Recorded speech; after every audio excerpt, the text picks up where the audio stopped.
La semaine dernière, à la fin de ma vidéo, je vous ai demandé de me poser des questions pour ma prochaine vidéo. Et j'ai eu énormément de questions. Donc dans cette vidéo, je vais essayer de répondre à toutes les questions. Et si je vois que ça fait trop long, je vais le faire en deux parties. Et la deuxième partie, ça sera peut-être demain ou après-demain.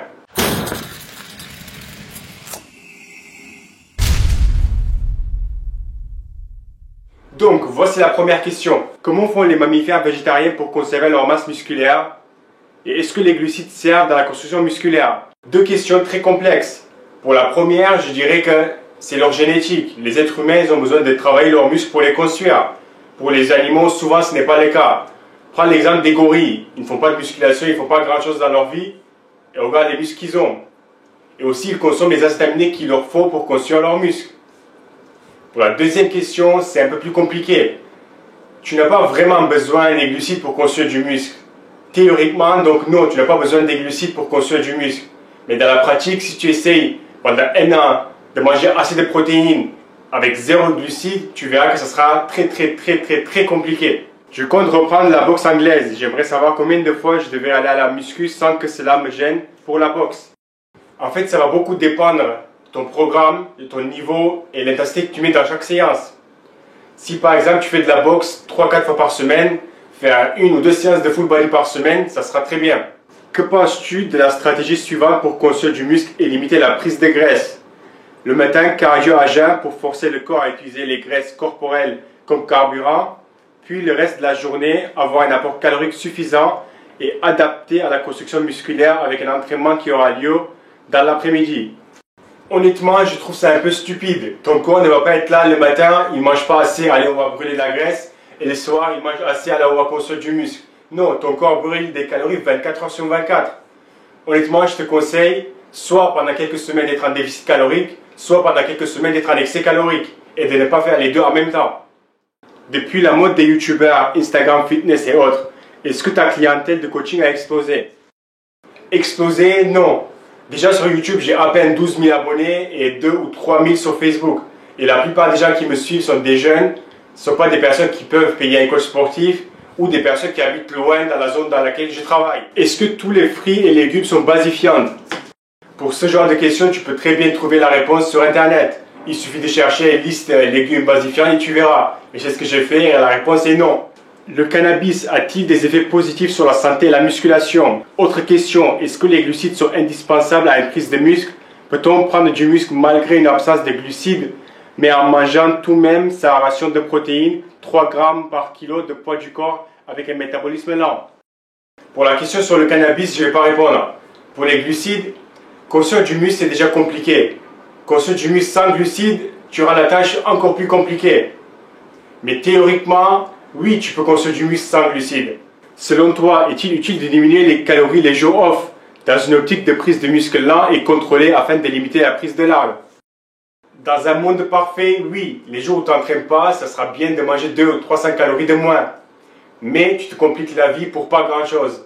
Les bodybuilders de l'époque comme Serge Nubret s'entraînaient avec beaucoup de séries, par exercice et beaucoup de répétitions, avec très peu de repos entre les séries, environ 1 minute.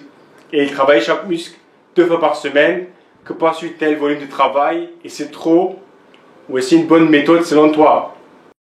Déjà, les bodybuilders de l'époque et maintenant utilisent des produits que moi et toi n'utilisent pas. Donc tu ne peux pas comparer leur méthode d'entraînement avec ce qu'on fait nous. Mais travailler chaque groupe musculaire 2 fois par semaine, 12 répétitions, faire 6 séries par exercice, si tu fais 2 ou 3 exercices, avec 1 minute de récup, c'est plutôt correct. Pour quelle raison as-tu commencé la musculation?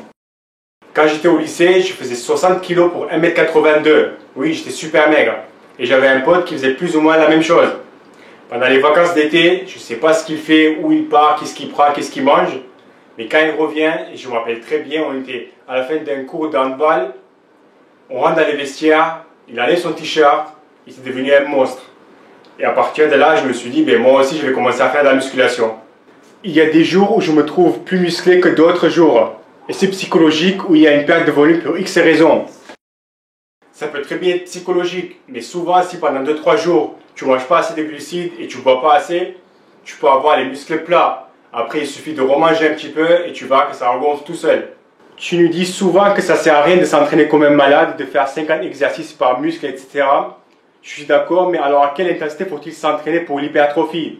Par exemple, je fais un programme full body 3 fois par semaine et je fais 2 exercices par groupe musculaire, 4 à 8 séries. C'est trop? Pas assez. En fait, quand tu finis ta séance et tu rentres chez toi, il faut que tu te sens fatigué mais en forme.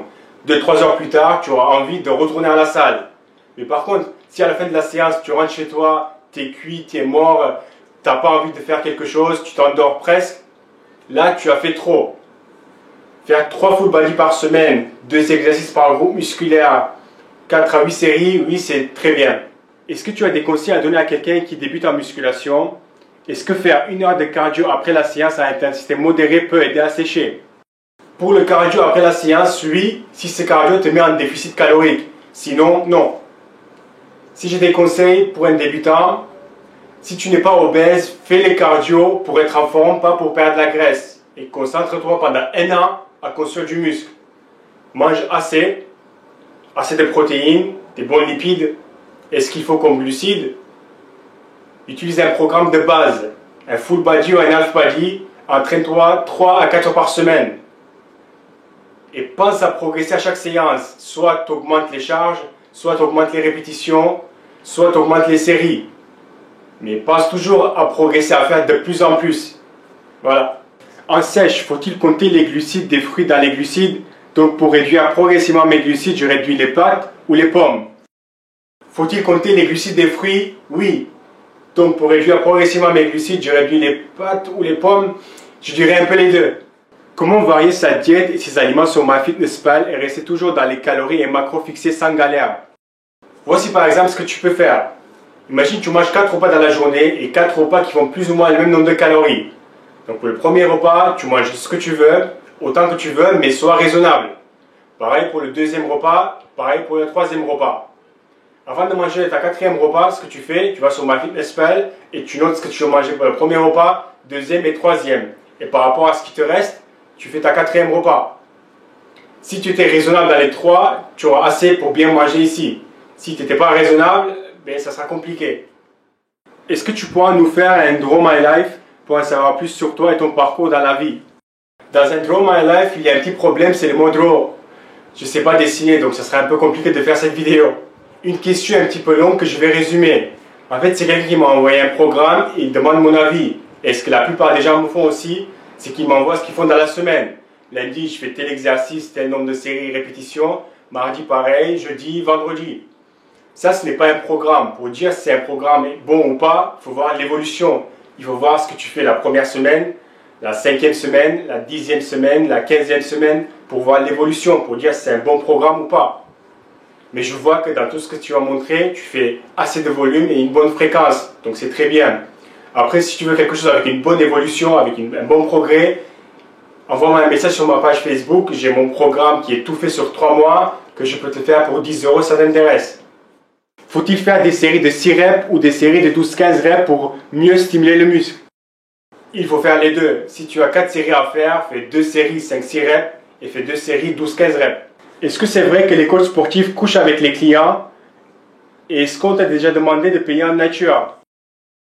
Est-ce que les coachs sportifs couchent avec les clients? Je sais pas, mais j'en connais un qui fait que ça. Et est-ce qu'on m'a déjà demandé de payer en nature? Comment manger quand on est malade? Quand on est malade, on n'a souvent pas d'appétit, donc c'est difficile de manger. Ce que je te conseille, c'est le mixeur. De mettre tout ce que tu as envie de manger dans un mixeur, tu mixes et tu bois, ça passe beaucoup plus facilement. Et même si tu es malade et tu perds 2-3 kg sur la balance au bout de quelques jours, t'inquiète pas, c'est pas du muscle que tu as perdu. Je fais du basket et beaucoup de musculation. Avec tout le sport que je fais, j'ai des petites douleurs aux genoux. Je voudrais savoir si faire du squat souvent est mauvais pour les jambes, car certaines personnes disent que c'est mauvais pour les genoux. Le squat n'est pas mauvais pour les genoux, sauf si tu les exécutes mal. Si actuellement tu fais du basket et tu arrives à faire 1 ou 2 séances de squat dans la semaine et tu as pas mal aux genoux, n'écoute pas les autres, continue. Par contre, si tu as mal aux genoux, essaie de corriger ta position, essaie de mieux exécuter les mouvements et diminuer un petit peu l'intensité et le volume. Voilà, donc si je n'ai pas répondu à ta question, ça sera sûrement demain ou après-demain. Merci et à la prochaine vidéo. Il y a 2% qui ont de la chance et 2% qui peuvent aller voir un médecin. Le deuxième facteur, ce n'est pas vraiment le deuxième car après la génétique, il n'y a pas d'ordre. C'est ton âge.